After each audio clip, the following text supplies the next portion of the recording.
representatives behind us, and to all of you who are here, we thank you very much for being with us. I'm Bill Daly, and John Edwardson and I have the pleasure and honor of being co-chairs of Advance Illinois. As many, can I? No microphone. How about? Try this again. Try something. Does it matter? Sorry, you can hear us. So sorry, Lou. As I stated, John Edwardson and I are co-chairs of Advance Illinois, an organization that works to provide all of our students in Illinois with a public education that obviously prepares them for college, for careers, and for citizenship in order to help this state and help our country. All eyes have been on Chicago during the past number of weeks, and we suspect the overriding feeling of many was one of dismay that the situation reached such a boiling point at such a critical time for our nation and for our students. While there's been much attention recently on the disagreements in public education, we are here, all of us this morning, to reaffirm our agreement about what works to improve student success. Thank you, Bill. It was a pleasure to be here with all of you. Advance Illinois is a very diverse group of politicians, educators, business people, activists in the community who have one thing in common, and that is to improve student achievement, not just in the city of Chicago, but statewide throughout Illinois. We know that it will require a long effort, a deep-seated effort, to move education to where it needs to be so that all of the students of Illinois can have a great public education. We're here today to talk a little more about what we do in helping to make that happen. So we stand here today as parents, as teachers, religious leaders, civic activists, and products of the public school system, even from a very small town in deep southern Illinois. So thank you for being here to hear about our message and our work to improve life of the students in the state. Miguel. Thank you. I am one of the founding members of Advance Illinois, and I'm also the chairman of the Illinois P20 Council, a body created by the legislature to coordinate and to foster collaboration among the different departments of education and economic development in the state of Illinois. We're here at the Arturo Velázquez Center, and this is a center that was born out of a struggle in the community to ensure opportunities for post-secondary education in Chicago. And that is the goal of the Illinois P20 Council. We've established a statewide goal that by the year 2025, 60% of our adults, working age adults, will have a post-secondary credential. We, in order to accomplish that, need to continue our aggressive efforts to reform all parts of the public education system in the state of Illinois, from preschool, early childhood ed, through postgraduate education. We do that by setting high expectations for all students as they progress from preschool to post-secondary, providing rigorous, relevant curriculum, including career and technical options, giving every child a strong early start, making sure every school and classroom has an effective teacher and principal, giving educators the training, tools, and resources they need to do a challenging job, providing services and activities that expand enrichment activities, and ensuring wraparound services for our youngsters in schools that are in dire need of those services, and involving families and communities. Without parental involvement, without community engagement, schools cannot improve at the rate that they need to improve. And then, of course, finding ways to support struggling school districts and struggling schools in the state of Illinois.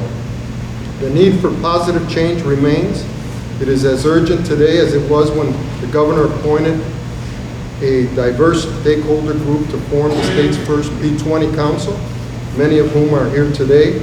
And we stand here today indicating that there's an urgent need for us to continue on this path and to become even more aggressive than what we have been in the past. We have worked together to acquire federal grants, to pass legislation, to build our first longitudinal data system, and we have many people working on committees and doing wonderful work, and that work must continue. Thank you.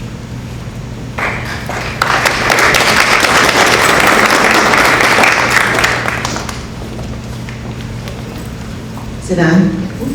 Yes. Good morning. I'm Gaylord Giesky, and I'm the president of Voices for Illinois Children. And next to me is Nancy Radner, who is the director for Illinois Policy at the Ounce of Prevention Fund. And we're very happy to be here because both organizations are long-standing champions for giving children in Illinois every possible advantage in life. The research and our experience as parents and community leaders tells us the same thing. A strong early start is key to lifelong success. Thanks to the years of collective effort, Illinois has become a national leader in serving its children in the critical birth to 5 years. From universal pre-kindergarten to ensuring appropriate placements for English language learners, to requiring that principal certificates include pre-kindergarten expertise, Illinois has consistently worked to give our youngest citizens a strong educational foundation.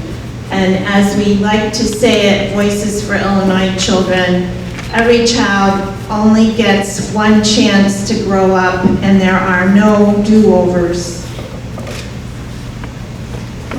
Good morning. It's very good to be here from the early childhood front to talk about the gains that we've made. But I also want to lend us all a cautionary note.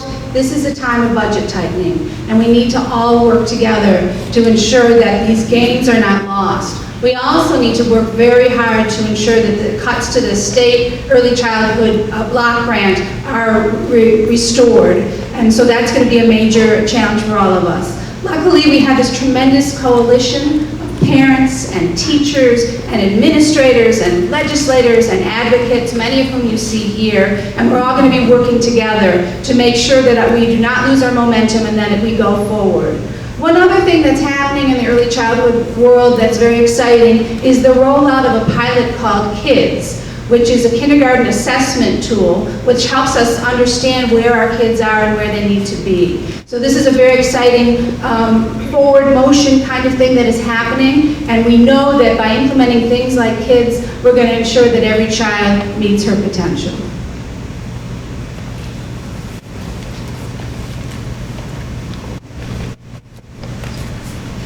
Good morning. I'm Bruce Bourne, and I'm here today as a father and as the president of the Illinois Parent-Teacher Association, the PTA. We're here this morning in support of our children, our parents, our teachers, our principals, and all those who serve children. We all have a role to play. We know that the teachers, principals, and administrators across the state have a very challenging and demanding job. This is particularly, I didn't do that.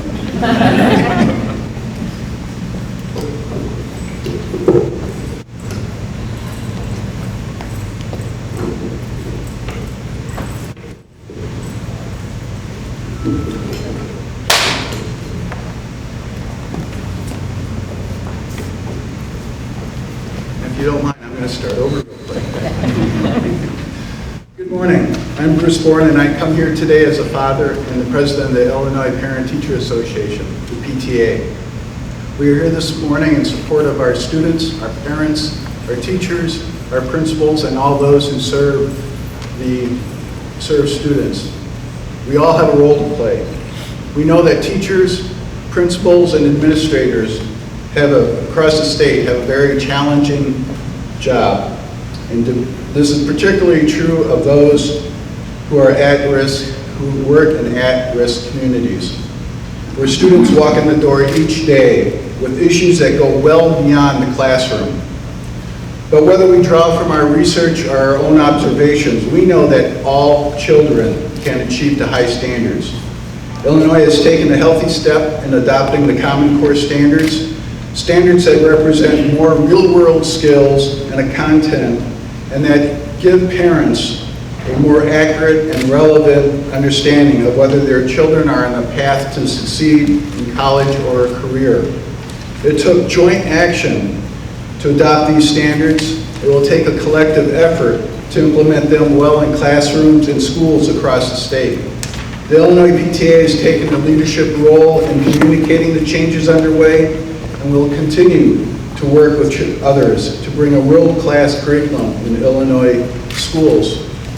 PTA represent all children with one voice. Thank you.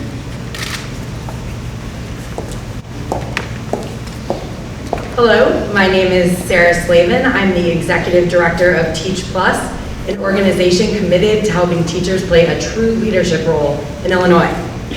As we speak, schools around the state and country are having a transformative effect on their students, regardless of background or circumstance. We need as many dedicated and talented teachers as we can get in as many classrooms as we can get them. These educators have the power to change a child's life and put him or her on a stronger academic trajectory. We need effective principals at the helm of every school. We need to give schools the tools to succeed, a voice in the process, and the information and support they need to constantly improve. In fact, a diverse group of educators, legislators, and stakeholders together crafted legislation that provides more substantive feedback to help teachers and principals improve instruction. Thank you, Sarah. Good morning, everyone. My name is Melissa Tremble Mitchell. I'm the Executive Director of the Federation for Community Schools, and I'm happy to be here today. The Federation for Community Schools supports school and community partnerships that are committed to organizing and bringing resources into schools, making them available to support student growth and development, to enrich learning opportunities, and to expand the opportunities that students have to access what they need to succeed, grow, and thrive. Across the state, we need to develop stronger links between communities and schools to replicate the kinds of school-community-family partnerships that community schools forge. As Bruce mentioned, many students come to school facing challenges that they need supports to help overcome and that can impede their progress and their ability to achieve. We all have a role to play in meeting those needs, and we're delighted that the state's new school report card will provide families with more information about what those needs are, about the resources schools and districts are providing, and about how to work together to improve outcomes for students. Thank you.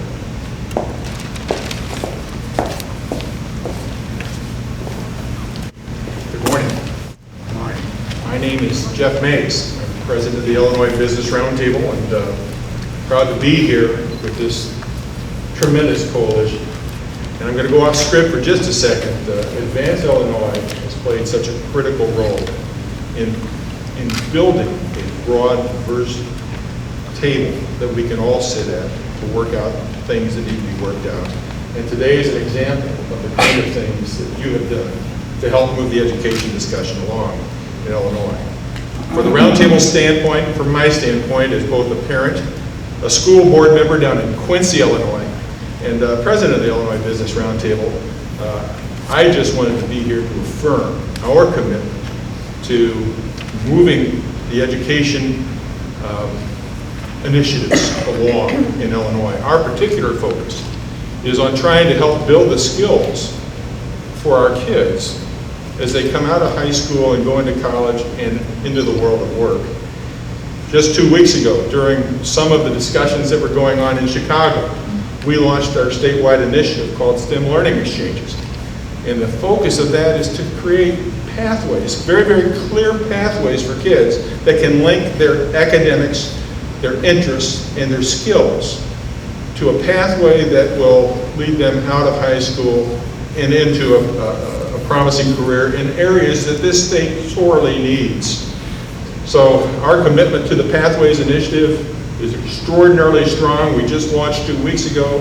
There's already $8 million that the private sector has aligned to these initiatives in these various clusters, and we are going to continue to build on that effort and continue to be at the table as we see possibilities for moving the education initiatives along.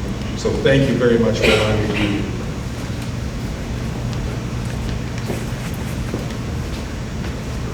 Hello, my name is Ron Taylor, and I am the Director of Neighbors United in Oak Lawn, Illinois. And I stand here today representing a statewide coalition and a consortium of community groups across the state of Illinois called the Statewide Action Grassroots Education Campaign, otherwise known as SAGE.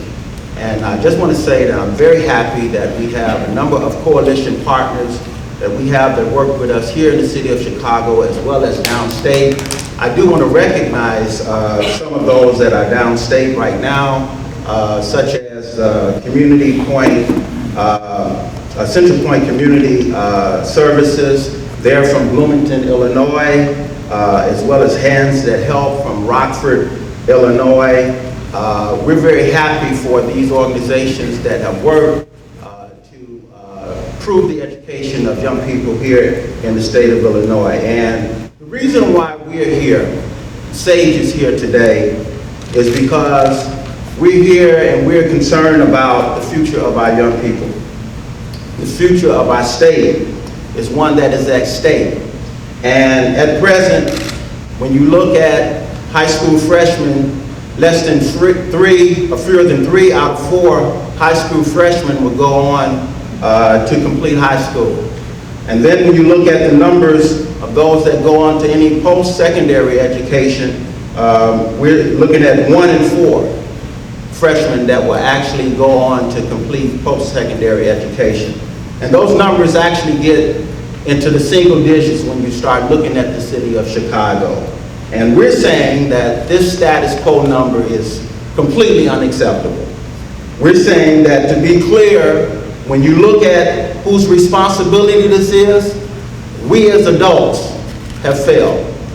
We as a state have failed our children. And it's encouraging to see the progress that has been made in the state of Illinois. But what we are saying is that together, we have a long way to go.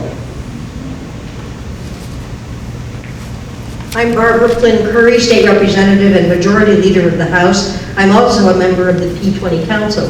It's clear we have a lot more work to do. The challenge before us is obvious, but it's important too to note what we have done, where we have been.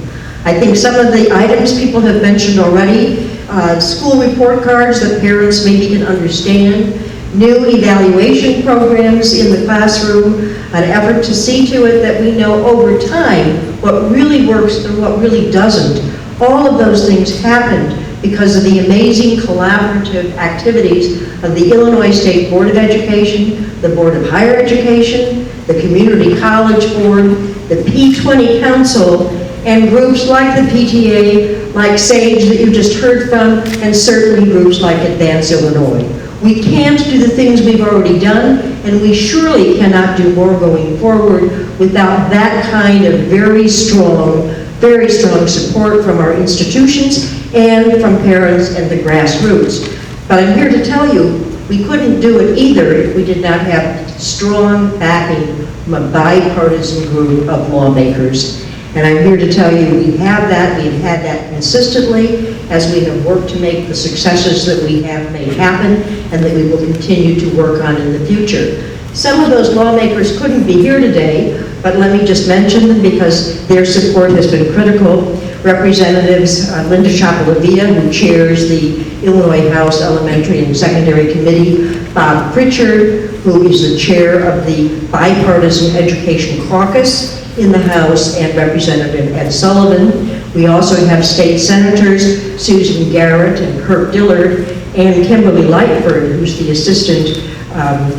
leader of the Senate Education Committee. And with me today are 3 legislators that I certainly hope will come to the podium and add their few words to the discussion before us. They are Representatives Daniel Biss, then Darlene Singer, and finally State Senator Heather Staines. And Heather will be followed by her good sister, Robin Staines, who's the head of Advance Illinois. So thank you all for being here, and thank you for the work you're going to continue to do to mean that our kids have improved chances of success in school, and most important, success in life. Thank you very much. Daniel?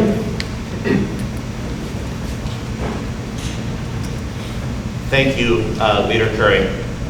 I'm Daniel Biss, State Representative in the 17th District. I've not been in the legislature for long, but I've learned 2 pitfalls that we need to be very careful of when navigating these waters. The first is that regardless of the complexity of a question being asked, there can be a tendency to try to find oversimplified solutions. And the second is that when there's an option to gravitate toward conflict or toward collaboration, there seems to be something in human nature that pushes us too often towards conflict. These aren't phenomena that are unique to legislators. Our constituents have the same experiences as do your readers and viewers, but they're dangerous.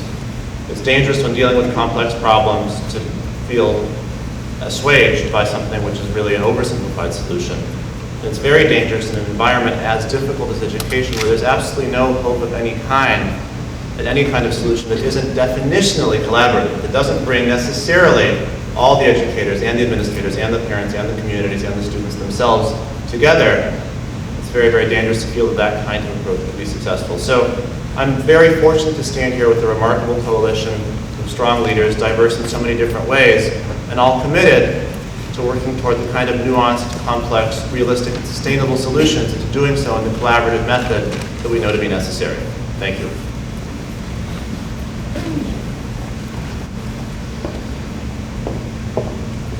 Thank you. I'm Representative Darlene Singer from the 96th District, which is out in the suburbs. And again, we've done, listening to some of the comments were made, the work that we have done is quite rewarding. It was a lot of work, it took a lot of time, but we are moving forward. And the whole goal here today is just to show that this is something that we know we have to continue to work on. We've got the right individuals around us to forward education. There's nothing more important than education. And our state is a big state. It's a diverse state. And we are working together as one to do what's really the most important thing for our children. So thank you for being here today. And I'm going to turn it over to Senator Heather. I'll be very quick. I want to just reiterate something. The reason we're here is something that Ron said. When we only have 1 out of 4 freshmen who are going to make it through post-education, the system is clearly not working effectively. I am just so thrilled with the progress we've made, because I know we're already setting out many systems that are going to help push us forward in that. But clearly we're going to need to continue to do that. And I think the real advantage we've had in Illinois thus far is that we've really done so in a collaborative fashion. I think that is critical. I think that's the way we've been doing it. I think this coalition of folks here together demonstrates that. I also just want to say, because I can do this because I am the sister of Robin, that I know how I see her and how she's gone about this work. And I know she's not sleeping at night when there is a concern that somebody's voice isn't getting heard at the table and that something's getting overlooked in that manner. I know how collaborative a process this has been. I know how much work goes into developing those relationships, maintaining them, and really keeping it all focused on what's right for our kids, so that we're turning around that stat, so that down the road we're going to have 4 out of every 4 freshmen actually making it through post-secondary education, which is where we need to be to have a strong Illinois. Thanks, Robin, and coming up. I think the lesson we can all take away is always be nice to your sister. I want to just close up. I hope you all heard something loudly and clearly through all of this. There is an enormous amount of work underway in Illinois right now, very important work. And the need for that work is unbelievably deep and real. in every corner of Illinois, that we are not getting as many of our kids where they need to go as need to get there. I just want to acknowledge a few people who didn't have an opportunity to speak, but are here both physically and in a couple of places very much in spirit. The Chicago Urban League, the DeVry Institute, EdRed, Lend and Scope. John Moss is here from the Legislative Education Network of DuPage. The Latino Policy Forum, Martin Torres, Sylvia Puente are here today. Illinois Network of Charter Schools. The Office of Education System Innovation at Northern Illinois University. That's too long to remember, so just remember John Furr, who's been an unbelievable champion for education work for many, many years in Illinois. The New Teacher Project. The North Chicago Chamber of Commerce, which sounds silly, but they're doing a lot of very hard work in North Chicago right now, and actually there's a great deal for the state to learn about what's going on. The Urban Education Institute at the University of Chicago, the South Cooperative Organization for Public Education. I hope I'm not, the Illinois Association of School Business Officials, which has also been a terrific partner in all of the work that's been mentioned here. So I just want to use that as a chance to, again, thank everybody for being here. I hope you understand the spirit in which the work's been going on and how deep and broad it has been. And we're happy to take some questions. And I'll try to play traffic cop, and there's lots of people you may want to hear from. Yeah. Talking a lot about, improving conditions for children and kind of in generalities. I'm curious to get a few people to weigh in on if they think the strike in Chicago ended up helping children or didn't. Well, I think it's difficult, and Bill, I don't know if you want to join me for some of this, but you all like to hear from Bill. Am I right about that? Okay, whenever kids aren't in school, it's a bad thing. And it's damaging to them. So the fact that they were out of school for 7 days is bad. And the first people who will tell you that are the parents and the teachers. So I think the proof in the pudding will be what happens going forward. And the enthusiasm that the teachers showed in the strike and for the settlement of it, if that transfers into a change, which they say they need and want, and change not for them but for the students, then it will be a successful strike for the kids, and that's all that matters. But I don't think anytime kids are out of school, anybody can say it's a good thing. Mr. Daly, continuing, this seems like a consensus-building group here. What do you think about the mayor's appearing in these ads in the aftermath of the strike, where he's basically talking about his own accomplishment or the accomplishment of forces that he supported in this? But others say it's somewhat divisive. Well, look, you could turn a different channel. But he has a right. Obviously, free speech allows him to express his opinion as to how he views the strike. I don't think, from what I've seen, and I must say I hope they end soon, just tired of changing channels, that I do think that he has, he has laid out how he views it, but not in a divisive way, not in a confrontational way, not in a negative way towards the union or to others. So I think he has every right to do that. And I think in today's world, in your world, more than the people on this side of the room, you've got to get your message out, and it's very hard to get it out in an unfiltered way unless you're able to buy television. But someone obviously is spending the money to buy the time, and they apparently spend a lot of it. Yeah, absolutely. And that's a good thing for your stations, I think. Yeah. And that's a good thing for the economy. But they're not necessarily from Chicago. I mean, it seems like there are external forces at play. School improvement is a national issue. School improvement is, there are people in Illinois who are supporting school improvement in other parts of it. And we're very fortunate here to have people who have come in, the Gates Foundation, the Broke Foundation, others that have come into Illinois. Obviously, we have the Joyce Foundation that have come here and helped school districts throughout the state. There's nothing wrong with that. And I would assume the union had help from other parts of the country from that union, and there's no problem with that. I don't see that as a big issue. Was the strike avoidable? I'd like to add a couple of things.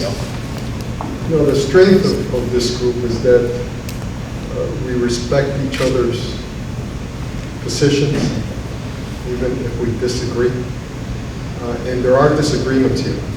I disagree with Bill Daly on this analysis of the mayor and what he just did with the ads. I think that one should have gone to air conditions and homes instead of on TV. But that's fine. That's okay. And what we're demonstrating here is that through collaboration, and the kind of collaboration we want to see between CPS and CTU on an ongoing, consistent basis, we can get things done in the state of Illinois. And the children, of course, are the main beneficiaries of that, but also communities are beneficiaries of that. Communities that look at these schools as anchors, that are insisting and wanting full-service centers operating for the entire family, not just for the student. This all requires resources, and it all requires an in-depth discussion about how to prioritize and how to develop the public policy that will help channel the resources in the right direction. That's what this represents, and that's why this is the most productive effort that's going on in the state of Illinois as compared to others that have staked their ground on one particular issue and do not want to move off of that issue because that's what they're getting funded for. But aside from the money for the commercials going for some other purpose, Mr. DeValier, do you have any issues with the fact that it's being done at all? That we have this post-strike? I've already addressed that.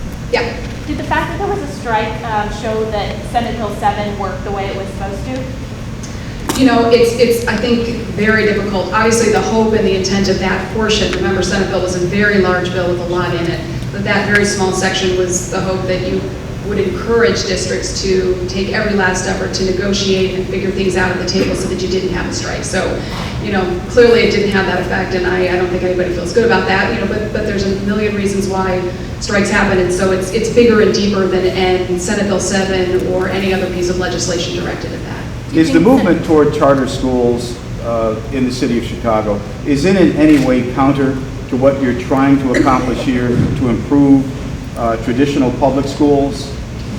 Look, I think that if you talk to folks around the group, as Miguel suggested, that you get a whole bunch of different views about the role of any particular element of a broad-based effort to improve schools, and probably different views about the role of charter schools in that. But there's no question that charter schools, first of all, are public schools. They do exist in a whole variety of communities around Illinois, and in some instances have done some wonderful things for kids. So I think, again, that rather than focus on, you know, are there differences of opinion, it's about how do you build a big enough fabric of options and opportunities for kids, the right kind of services in whatever setting they may be, and the best possible people coming to the profession, so that whatever type of school a child is in, they're going to get where they need to go.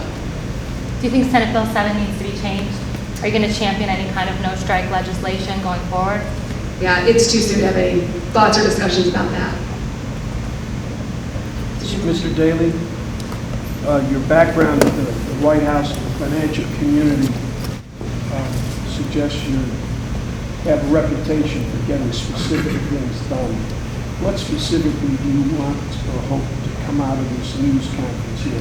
Why was it held, and whose minds are you trying to change in what direction? There was so much attention given to the disagreements in the Chicago school strike that I think there's a strong feeling by every person in this room and everyone represented in the organizations that Robin named, that we are standing here once again to reiterate our strong support for the needed improvement for students throughout the state, and to make sure that the progress that's been made, both with the Senate bill that was passed last year, then the implementation of that, which will take time and is going to be tough. It's going to be tough for the parents, students, administrators, principals, for everyone, for the legislators who went out on a limb and did a very courageous act in passing that piece of legislation. But now it's got to be implemented, and we shouldn't just focus so much on a lot of negativity that may have come out on a very difficult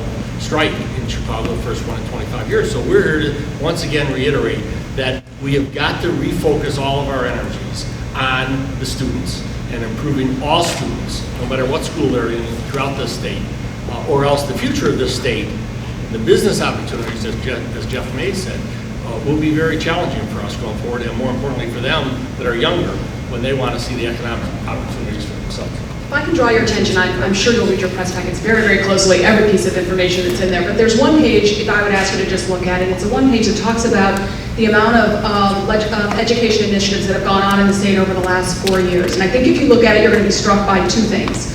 One, the depth, the breadth, and the hard issues that have been tackled by Illinois over the last 4 years. And when you consider that, you're going to be struck by the second thing, which is all of that happened, and it was covered along with all of it happened in an unbelievably collaborative, positive, energizing way. That's a remarkable two-step for a state as big and diverse in Illinois, and I think we want to celebrate that and then acknowledge that each and every piece of forward progress comes with ongoing effort and ongoing decisions that we're going to have to make as a state. And so we're not done. You don't just adopt new Common Core academic standards. You've got to retrain teachers to make sure they know how to do what they need to do at the classroom level. We're going to have decisions to make about new assessments for the state that go along with those new standards. So everything that's been done in the last 4 years comes with more decisions and more responsibilities and more prioritization. And that's why we're here, is because we can't afford to let up now. Thank you all very much for joining us, and thank you everybody on this side as well.